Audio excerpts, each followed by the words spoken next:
السلام عليكم ورحمة الله. خوتي الحباب، اليوم الاربعاء كيف ما قلت لكم غادي نحضروا الطبق ديال الكوكلي. راه يلا غادي نبدا ان شاء الله. الفيديو اللي من مورا هذا غادي يتبارطاجا لكم ان شاء الله الكوكلي واحد ساعتين هكاك ان شاء الله.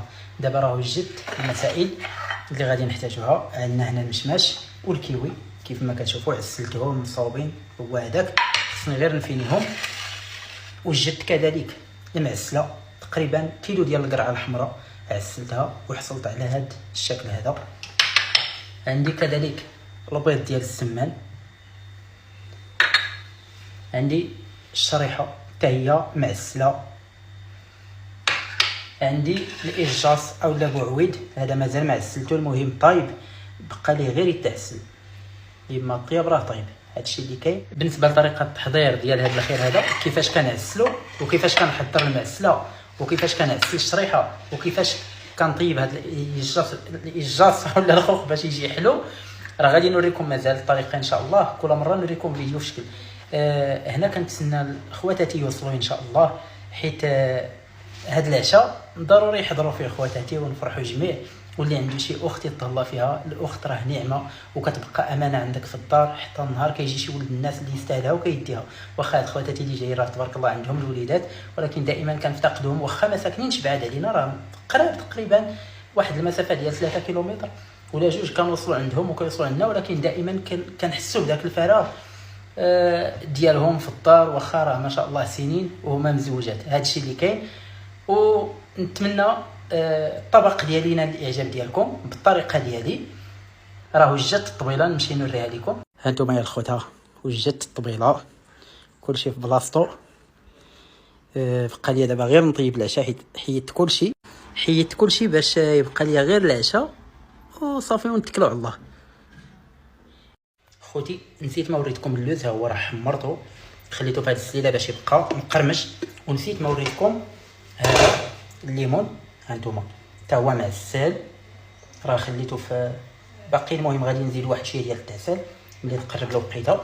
هادشي اللي كاين صافي. الخوت هو السي جمال جا بغا يهضر معكم. السلام عليكم ورحمة الله. بنتينا ودي المهم بغيت نقول لكم السي توفيق تبارك الله راه وجد كلشي باش تشات ليه الوقت. سبق هذا الخير هذا كامل حطو باش يقاد كلشي خطره وحده، وراه اليوم عنده مناسبه راه غادي ندوي لكم عليها ملي ندوي عليها. كاينه مناسبه وجايين خواتاتي، هذيك اكبر مناسبه غادي نفرحوا بهم، وان شاء الله تريحوا في الطبلان نبغيو نتعشاو وغادي يقول لكم علاش. راه جمال حطيت ليه الصينيه ديالها تاع نسيت نوريك لكم، غنرجعوا ليها دابا. وبالنسبه لاش بغيت نقول لكم، توفيق ديجا قلت ليه راه توحشت المسمن وقد لي المسمن، وقلت ليه ديك الخطره عاوتاني توحشت الكرعين وصاوب لي الكرعين، ودابا قلت لي راه توحشت الكوكلي. ها هو ثاني كي قالت لي الكوكلي. كنتمنى اللي عنده شي خو بحال هذا يزيد يزيرو اكثر، حيت بحال هذا النوع الزيار باش يزيدوا يطيبوا لكم وجبات اخرين. توفيق من بعد الكوكلي راه نتوحش الكتف. واخا واللي عنده بحال هذا الخو جمال يتهلا فيه ويحطو في عينيه وما يخليه يتخص من حتى شي حاجه. الله يعطيك الخير، شكرا. وراه خويا واحد اللي عندي هو هذا، وخواتاتي عندي 3، وعندي الوالده ديالي، وعندي بنات خواتاتي، بنات اختي عندها 2 بنات. اذا راكم عارفين خصنا نتهلاو في الخواتات حيت كيبقاو امانه عندنا، راه ديجا قلتها لكم. وبالنسبه للكوكلي راه ما غاديش نصاوبوا بالتغميره الفاسيه اللي كتكون هماويه، لا راه جمال بغى لاصوص ديال الجنوب ديك التغميره الخفيفه. احسن هادشي اللي كاين، لاصوص هي ديال الجنوب ماشي احسن، كل واحد وكيتنوع. بالنسبه لي انا كندوي على راسي، انت داكشي اللي كيعجبك الله يسخر. غير باش نكونوا واضحين، كنوعدكم بفيديو ديال الكوكلي اولا ديال الدجاج بالتغميره الفاسيه. غير هذا ديال الجمال راه بغى لاصوص اللي كنديروها في العراس ديال الجنوب، كتكون هذيك زوينه. انا بالنسبه لي احسن من التغميره الفاسيه. هذا الاذواق لا تناقش، وكل واحد راه المغرب باش زوينه جمال بالتنوع ديال الثقافات والتنوع ديال الماكله كل بلاد باش كتميز. هادشي عرفناه، ولكن انا كندوي على الراي ديالي الشخصي. لاصوص ديال الجنوب حسن لي من التغميره دقتها ما كتعجبنيش. صح كنمشيو نوريكم الصينيه ديال الجمال البصله محروقه. الله يلقي هذيك. هاد الجمال راه خضر في هضرته. ها هي الخوت الصينيه ديال الجمال، هو اللي غادي يصاوب لنا اتاي. هانتوما صافي هادشي اللي كاين. المهم وجدنا كلشي، دابا نمشيو نتكلوا على الله. صافي خواتي دابا خواتي خويا سير السروال كذا كيف ربي العاد. عندي 14 كوكليه غادي نبداو على بركه الله. في الخلاط الكهربائي كنديروا 2 كركوبات ديال الثومه يا الخوت، كنضيفوا عليهم نصف حامضه مصيره بالقشره ديالها، كنضيفوا كذلك اللب ديال حامضه مصيره، وكنضيفوا واحد نصف كاس ديال الماء. كنخلطوا كلشي من بعد كنخويوه في هذا الاناء هذا. كنجيبوا معلقه كبيره ديال الخرقوم بلدي مطحون على اليد، كنضيفوا نصف ملعقه كبيره ديال البسيبسه، نصف ملعقه كبيره ديال القزبور يابسه الخوت، 4 الضويمات ديال الزعفران اختياريين الخوت، وكنضيفوا كذلك واحد معلقه كبيره ونص عامره ديال سكينجبير مطحون على اليد، كنضيفوا عصير ديال نصف حامضه اولا نصف ليمونه، نصف ملعقه كبيره ديال الابزار، ملعقه كبيره ديال السمن، شويه ديال الهريسه. هنا الزعفران شعره طلقناه في الماء مزيان، عاد زدناه. كنديروا يا الخوت خليطو جليطو بيديكم، راه البنه كاينه في اليد الخوت. من بعد كنجيبوا الكوكلي ديالنا اللي نقيناه وتغسل بالملحه مزيان، داكشي علاش حنا ما زدناش الملحه في الخليط ديالنا. صافي كنشرملوا هاد الكوكليه مزيان. وسمحوا لي على الضجيج الخوت، راه عندي انا تيك توك تجاري ما كيعطيونيش ديك الميزه ديال انني نقص الصوت في كل فيديو. الا نقصت الصوت كيمشي ليا في الفيديو كامل الخوت. هنا كنجمعوا الكوكليه ديالنا كيف ما كتشوفوا معنا. من بعد ما شرملناها بهذه الطريقه راه كتكون مجموعه، ما كتشتت في الطياب ما والو. صافي كتجي على هذا الشكل، وبقوه ما عجباتها الشرمولات بلونجات فيها من جديد. صافي من بعد كنستفوا الكوكلي ديالنا في الطنجره كيف ما كتشوفوا يا الخوت. كنضيفوا عليه الماء تيكون غليان الخوت، وما تكثروش الماء بالزايد، ديروا القياس اللي يكفيكم ديال الماء.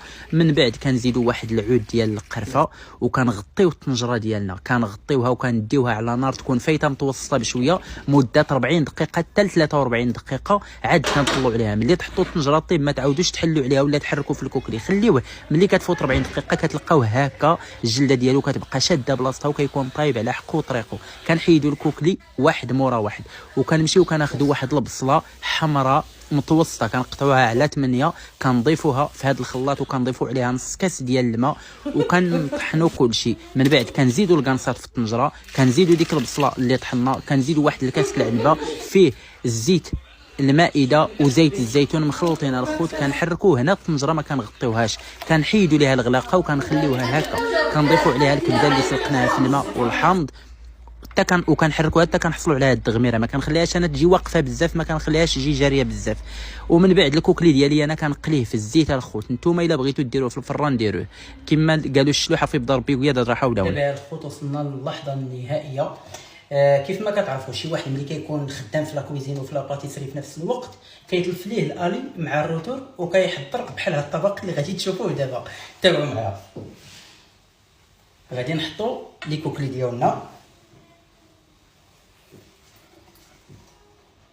المهم غادي نحطهم كاملين ونرجع معكم. صافي دابا من بعد ما استفت غادي ندير لاصوص ديالي اولا التغميره. انا راه ما خليتهاش تكون مجموعه واقفه بزاف، من الممكن انني نخليها تجمع اكثر من هكا. غير بصله وحده كنحصلوا على تغميره واعره اللي تكفينا. راه كيف ما شفتوا بصله وحده انا خليتها مطلوقه، ما خليتهاش مطلوقه بزاف كيف ما كنديروا ليها بزاف هنا في الجنوب. خليتها حتى تجمعات واحد شويه وفي نفس الوقت ما خليتهاش حتى تعلكات بزاف. هذا الشيء اللي كاين صراحه. المذاق رائع وحتى الشكل ديالها مزيان كيف ما كيعجب خويا جمال. هذا الشيء اللي كاين. المهم ملي نوزع التغميره ونجي نكمل معكم. هنا الخوت غادي نديرو هذا الوسط. هانتوما هنا كاينه القرعه معسله، الزيتون، المشماش والسوريز واللوز. كيف ما قلت لكم طبق عباره عن مزيج بين الملح والحلو، كيجي صراحه اكثر من رائع. هنا غادي نحط بوعويد الخوت بهذه الطريقه. نتوما نوزع بوعويد كامل ونرجع معكم.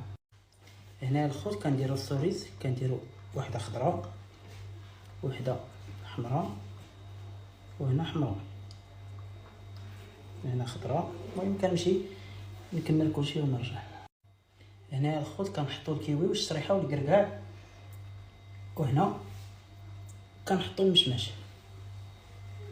كنديروا وحده هكا وحده هكا.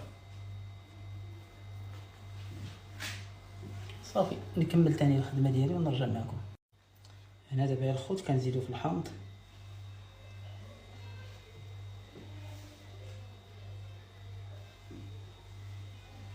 صافي نكملو تاني الحمض ونرجعو معكم.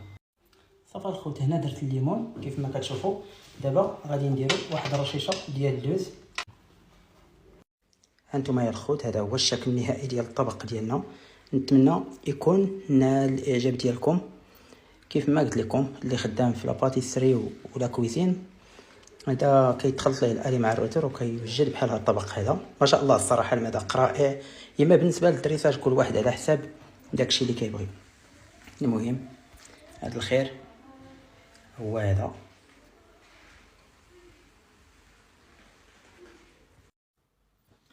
الخوت الوالده ها هي الله يطول ليها في العمر. الوالد حتى هو الله يطول ليه في العمر والله يطول لكم في عمر الوالدين ديالكم. الاخواتات ديالي راه حاضرين حتى هما بقوه مع وليداتهم. سلام سلام يا رسول الله إلى الجنة سيدنا محمد الله